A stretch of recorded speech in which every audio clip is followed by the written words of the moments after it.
Hello everyone, welcome to my YouTube channel. In this video, we will study about drug used in treatment of bronchial asthma or anti-asthma drug. So without any further delay, let's start the video.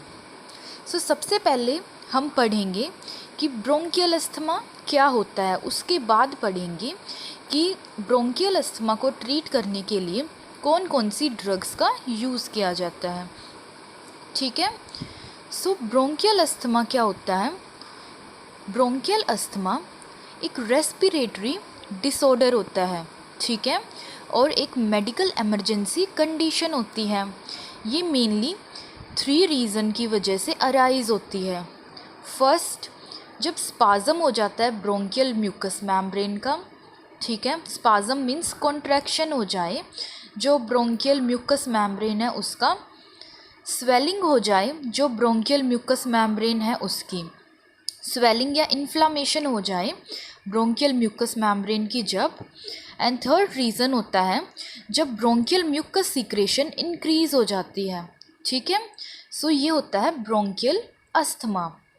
Next हम classification के बारे में पढ़ेंगे, जो drug use होती हैं bronchial asthma के treatment के लिए, उसकी क्लासिफिकेशन।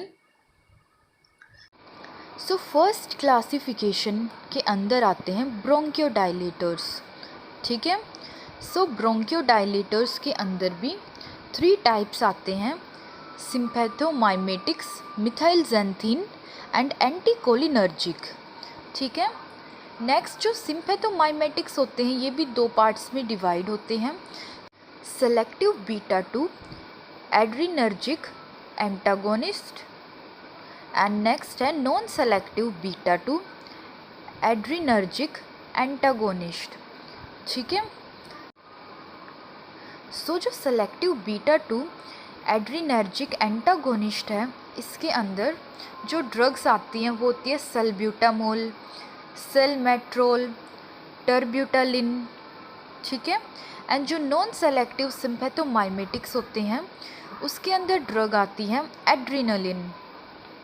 नेक्स्ट ब्रोंकियोडाइलेटर्स के अंदर आते हैं मिथाइलजेंथीन्स। मिथाइलजेंथीन्स के अंदर जो ड्रग आती हैं वो होती हैं अमोक्सिफाइलिन, थियोफाइलिन एंड डॉक्सीफाइलिन। थर्ड है एंटीकोलिनर्जिक।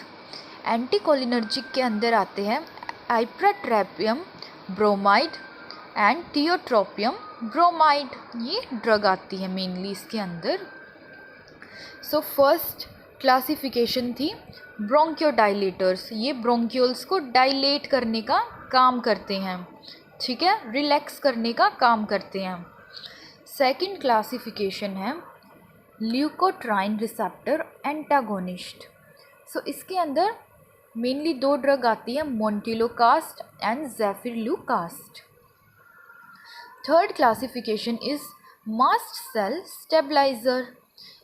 सो इसके अंदर ड्रग आती है मेनली सोडियम क्रोमोग्लाइकेट, नेक्स्ट कीटोटिफैन।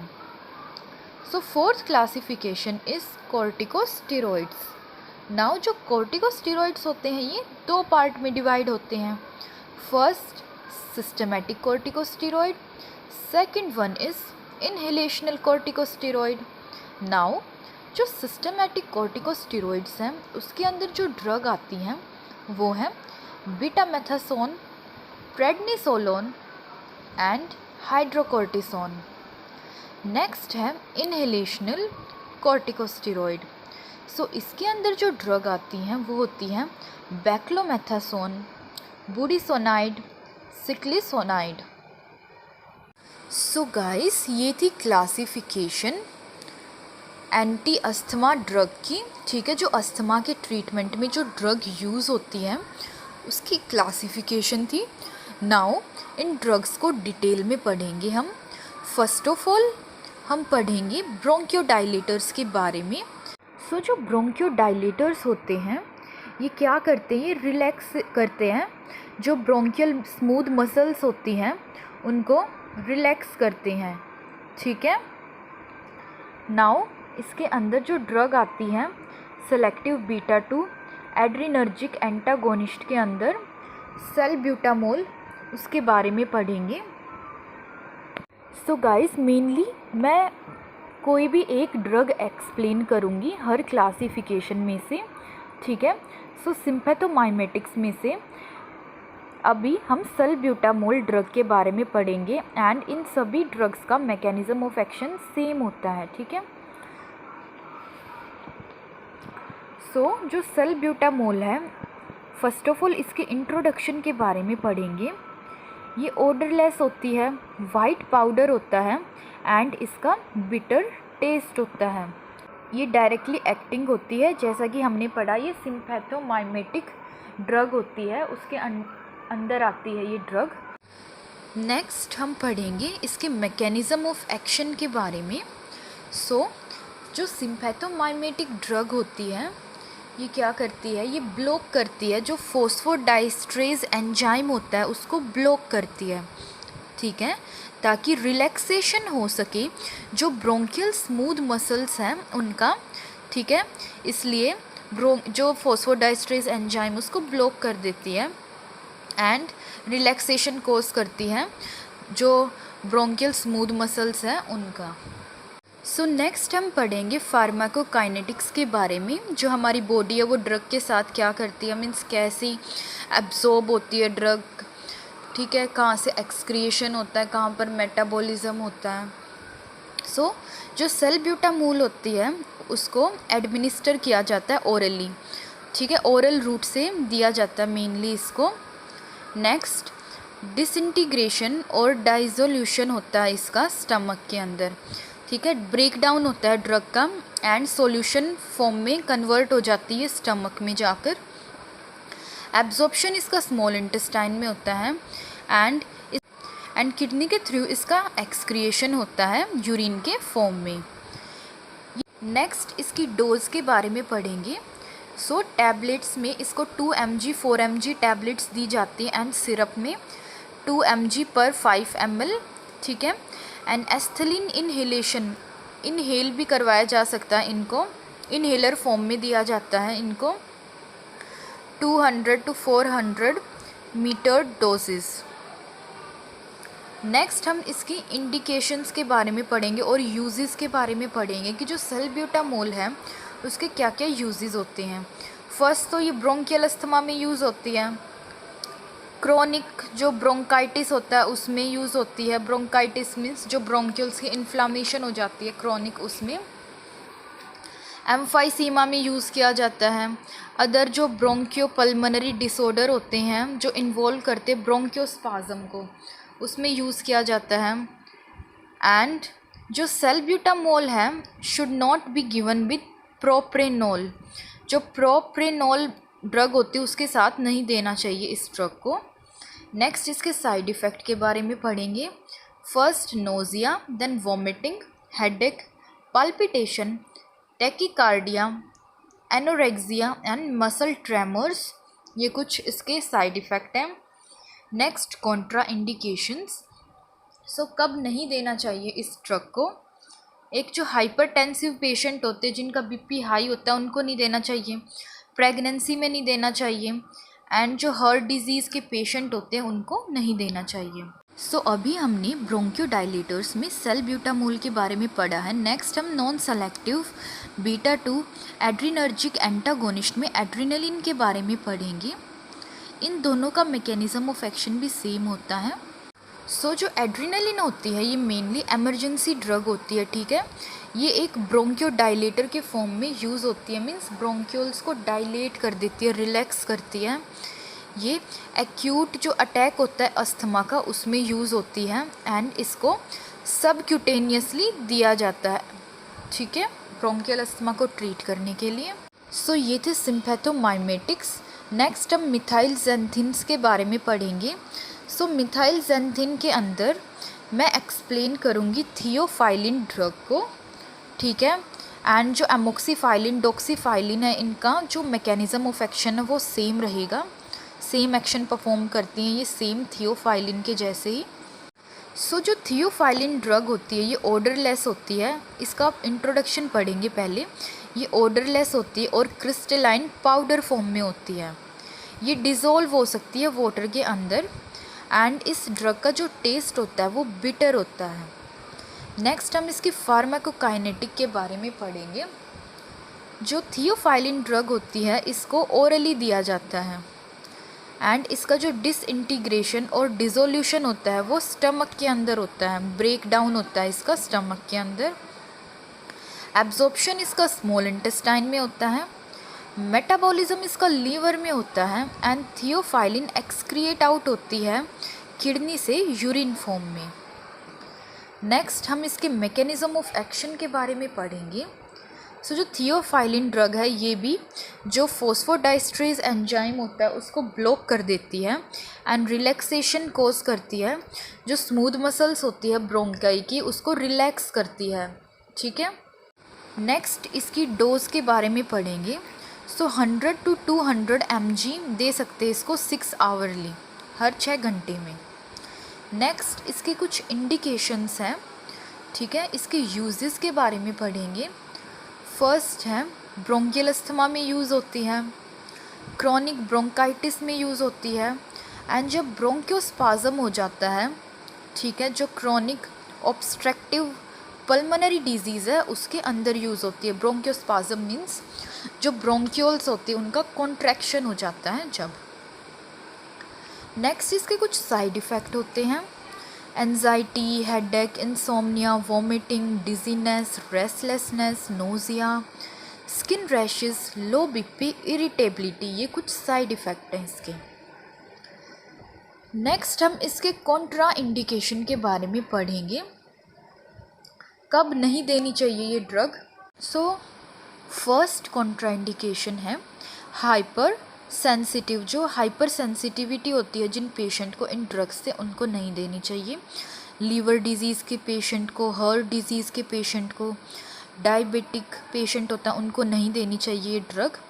जिनको हाइपर थायरॉइडिज्म होता है उनको नहीं देनी चाहिए। प्रेगनेंसी में नहीं देनी चाहिए एंड जो छोटे बच्चे होते हैं उनको नहीं देनी चाहिए, चिल्ड्रन को नहीं देनी चाहिए। सो गाइस, ये थी मिथाइल ज़ैंथिन ड्रग। नेक्स्ट हम एंटीकोलिनर्जिक ड्रग के बारे में पढ़ेंगे। सो इसके अंदर हम आइप्राट्रोपियम ब्रोमाइड के बारे में पढ़ेंगे। ठीक है, एंड टियोट्रोपियम ब्रोमाइड है, इन दोनों का मैकेनिज्म ऑफ एक्शन सेम होता है। सो जो आइप्राट्रोपियम ब्रोमाइड ड्रग होती है इसके इंट्रोडक्शन के बारे में पढ़ेंगे पहले। सो ये एंटीकोलिनर्जिक ब्रोंकियोडाइलेटर ड्रग होती है। ठीक है, ये मेनली इनहेलेशन फॉर्म में यूज़ होती है। इसका मैकेनिज़्म ऑफ एक्शन क्या होता है। सो ये जो ड्रग होती है ये इनहिबिट कर देती है जो न्यूरोट्रांसमीटर का जो एक्शन होता है एसिटाइल कोलिन उसको, एंड एक्ट करती है जो ब्रोंकियल स्मूथ मसल्स हैं उन पर जाकर एंड ब्रोंकियो डायलेशन कोज करती है। मीन्स जो ब्रोंक्यूल्स होती हैं उनको रिलैक्स करती है। ठीक है, नेक्स्ट इसके इंडिकेशंस के बारे में पढ़ेंगे। इसके क्या यूज़ होते हैं। ये ब्रोंकियल अस्थमा के ट्रीटमेंट में यूज़ होते हैं एंड COPD में यूज़ होती है, chronic obstructive pulmonary disease. Next dose इसको जो आइप्राट्रोपियम ब्रोमाइड है 2 इन्हेलेशन दे सकते हैं 4 आवरली। सो नेक्स्ट इस ड्रग के कुछ साइड इफ़ेक्ट होते हैं जैसे nausea, vomiting, dry mouth, rashes, cough, bronchospasm हो गया, headache, anxiety, nervousness. Next contraindications, hyper जो सेंसिटिव पेशेंट होता है इससे ड्रग से उनको नहीं देनी चाहिए ये। ठीक है, जो लैक्टेटिंग मदर होती है उनको नहीं देना चाहिए ड्रग। प्रेगनेंसी के टाइम पर नहीं देनी चाहिए। जो चिल्ड्रन होते हैं 12 साल से कम एज के उनको नहीं देनी चाहिए ड्रग। एंड जब ऑब्स्ट्रक्शन होता है, ब्लॉकेज हो जाती है जो यूरिनरी ब्लैडर है वहाँ, तब नहीं देनी चाहिए। और ये थी ब्रोंकियोडाइलेटर्स। नाउ ब्रोंकियोडाइलेटर्स के बाद हम next classification leukotriene receptor antagonist के बारे में पढ़ेंगे। सो इसके अंदर मैं ज़ेफिरलुकास्ट को एक्सप्लेन करूँगी एंड मोंटेलोकास्ट एंड ज़ेफिरलुकास्ट का जो मैकेनिज़्म एक्शन होता है वो सेम होता है। सो फर्स्ट ऑफ ऑल इसके इंट्रोडक्शन के बारे में पढ़ेंगे। ये ल्यूकोट्राइन रिसेप्टर एंटागोनिस्ट होता है, ठीक है। ये अवेलेबल होता है 20 mg टैबलेट के फॉर्म में। नेक्स्ट इसके फार्मेकोकाइनेटिक्स, इसको ओरली लिया जाता है, इसका डिसइंटीग्रेशन डिसोल्यूशन होता है स्टमक में, एब्जॉर्प्शन स्मॉल इंटेस्टाइन में, मेटाबॉलिज्म लीवर में होता है एंड ये एक्सक्रिएट आउट होता है किडनी के थ्रू यूरिन फॉर्म में। नेक्स्ट इसकी डोज 20 mg लिया जाता है इसको 12 आवरली। नेक्स्ट इसकी इंडिकेशन होती है, ये ब्रोंकियल अस्थमा के ट्रीटमेंट में यूज़ होता है, ठीक है। नेक्स्ट जो ल्यूकोट्राइन रिसेप्टर एंटागोनिस्ट है, इनका क्या मैकेनिज्म ऑफ एक्शन होता है।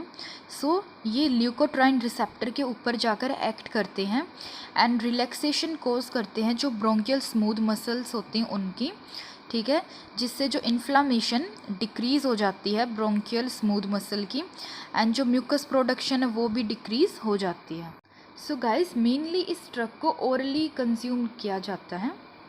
नेक्स्ट इसके कुछ साइड इफ़ेक्ट होते हैं, headache, nausea, vomiting, pain, abdomen, fever and muscle pain. Next contraindication, कब नहीं देनी चाहिए ड्रग। एक तो हाइपर सेंसिटिविटी में नहीं देनी चाहिए, lactating mother, pregnancy, children below 12 years, liver disease and जो एल्डर पर्सन होते हैं उनको नहीं देनी चाहिए। ये थे ल्यूकोट्राइन रिसेप्टर एंटागोनिस्ट। नेक्स्ट हम पढ़ेंगे मास्ट सेल स्टेबलाइज़र के बारे में। इसके अंदर हम पढ़ेंगे सोडियम क्रोमोग्लाइकेट के बारे में। फर्स्ट ऑफ ऑल हम सोडियम क्रोमोग्लाइकेट की इंट्रोडक्शन के बारे में पढ़ेंगे। ये ओडरलेस होती है, ये ड्रग वाइट क्रिस्टलाइन पाउडर होती है, ठीक है, पाउडर फॉर्म में अवेलेबल होती है एंड ये स्लाइटली बिटर टेस्ट होता है इसका। ये वाटर में सोल्यूबल होती है, ये पुअरली एब्सॉर्ब होती है जब इसको ओरली लिया जाता है, एडमिनिस्टर किया जाता है इसको ओरली। मेनली ये इफ़ेक्टिव होती है इनहेलेशन फॉर्म में। नेक्स्ट इसकी डोज अडल्ट और चिल्ड्रन में 20 mg दी जाती है, ठीक है, एवरी 3 to 4 आवर में, ठीक है, इनहेलेशन फॉर्म में। नेक्स्ट इसकी फार्मेकोकाइनेटिक होती है, ये इफ़ेक्टिव नहीं होती जब इसको माउथ से दिया जाता है, ठीक है, तो इसको इनहेलेशन फॉर्म में दिया जाता है, ठीक है, सोडियम क्रोमोग्लाइकेट पाउडर को, ठीक है, जो सूटेबल इनहेलर होता है उससे प्रोवाइड किया जाता है, इसको नोज़ से प्रोवाइड किया जाता है, माउथ से नहीं दिया जाता। नेक्स्ट इसके कुछ यूजेस होते हैं, ये ब्रोंकियल अस्थमा के पेशेंट को, एलर्जिक राइनाइटिस में दिया जाता है, अल्सरेटिव कोलाइटिस में दिया जाता है। नेक्स्ट हम इसके मैकेनिज़्म ऑफ एक्शन के बारे में पढ़ेंगे। जो मास्ट सेल स्टेबलाइज़र है सोडियम क्रोमोग्लाइकेट, ये क्या करती है, ये इनहिबिट करती है जो रिलीज़ होता है वेरियस मेडिएटर्स का, जैसे हिस्टामाइन हो गया, प्रोस्टोग्लैंडिन्स हो गया, ठीक है, ये इनके रिलीज़ को इनहिबिट करेगी, ठीक है, जो मास्ट सेल मेम्ब्रेन होता है उसको स्टिमुलेट करके, ठीक है, जो मेडिएटर्स का जो रिलीज़ है उनको इनहिबिट करेगी। नेक्स्ट इसका कॉन्ट्रा इंडिकेशन, इसको हाइपर सेंसिटिविटी में नहीं देना चाहिए। साइड इफ़ेक्ट, सडन विड्रॉल हो सकता है जो ड्रग के जो प्रेसिपिटेट होते हैं उनका, ठीक है, इरिटेशन हो सकती है जो थ्रोट एंड जो ब्रोंकाई है उसकी। गाइस लास्ट क्लासिफिकेशन है कॉर्टिकोस्टेरॉइड्स, ये 2 टाइप की होती है, सिस्टमेटिक एंड इनहेलेशनल। इसके अंदर हम बैक्लोमेथासोन के बारे में पढ़ेंगे। जो बैक्लोमेथासोन ड्रग होती है इसके इंट्रोडक्शन के बारे में पढ़ेंगे। ये नेज़ल इनहेलर होती है, ठीक है, इसको इनहेलेशन फॉर्म में दिया जाता है। ये सिस्टमेटिक कॉर्टिकोस्टेरॉइड होती है। नेक्स्ट इसका मैकेनिज़्म ऑफ एक्शन के बारे में पढ़ेंगे। ये इनहिबिट करती है जो माइग्रेशन होता है पॉलीमॉर्फोन्यूक्लियर ल्यूकोसाइट का, फिब्रोप्लास्ट का एंड लाइजोसोमल, जो स्टेबलाइजेशन होता है उनका, ठीक है, एंड जिससे कि जो इन्फ्लामेशन होती है, जो स्वेलिंग होती है वो डिक्रीज़ हो जाती है। नेक्स्ट इसके कुछ यूजेस और इंडिकेशन के बारे में पढ़ेंगे।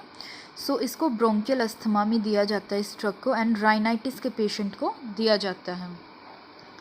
नेक्स्ट इसकी डोज क्या होती है, अडल्ट में तो 2 to 4 पफ्स को इनहेल किया जा सकता है, ठीक है, 6 to 8 आवर्स में। नेक्स्ट कॉन्ट्रा इंडिकेशंस के बारे में पढ़ेंगे, कब नहीं देनी चाहिए ड्रग। एक तो हाइपर सेंसिटिविटी के पेशेंट को, स्टेटस अस्थमेटिकस के पेशेंट को नहीं देनी चाहिए, जो वायरल इन्फेक्शन हो जाता है माउथ का, थ्रोट का, तब नहीं देनी चाहिए, प्रेगनेंसी लैक्टेशन में नहीं, नेज़ल डिजीज़ हो जाती है तब नहीं देनी चाहिए ड्रग, जो चिल्ड्रन होते 3 साल से कम एज के उनको नहीं देनी चाहिए। नेक्स्ट कुछ साइड इफ़ेक्ट हो जाते हैं इस ड्रग के, ब्रोंकियोस्पाज्म जैसे ब्रोंक्यूल्स की कॉन्ट्रैक्शन, ड्राई माउथ हो गई, हॉर्सनेस हो गई, सोर थ्रोट, ये कुछ साइड इफ़ेक्ट हैं इस ड्रग के। So guys that's it for today. I hope you understood the topic, and in our next video we will study about drug used in treatment of cough. And thank you for watching my video. If you really liked my video, then don't forget to like and subscribe to my channel, and also hit the bell icon to get notification of my next video.